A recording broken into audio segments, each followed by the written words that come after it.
Howdy folks, we're going to do a quick video here to answer a question we get a lot this time of year is, do I need to winterize my irrigation system in Central Texas?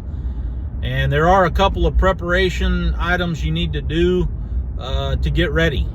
Number one is to make sure that system doesn't come on if it's below freezing.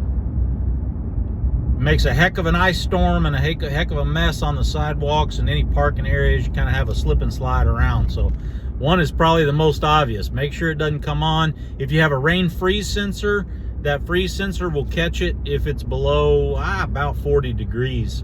They normally do a pretty good job. Second item, if you have your main shutoff valve, you're going to have one of two types, either be below ground or be above ground. The below ground valves, pretty minimal preparations. The above ground valves definitely need to be winterized. There's a couple different ways you can do it, and I'm going to post two videos, one for the above ground and one for the below ground, in the description or comment section below this video, and check those out if you need to know how to winterize those respective valves. Thanks for watching. Have a good week.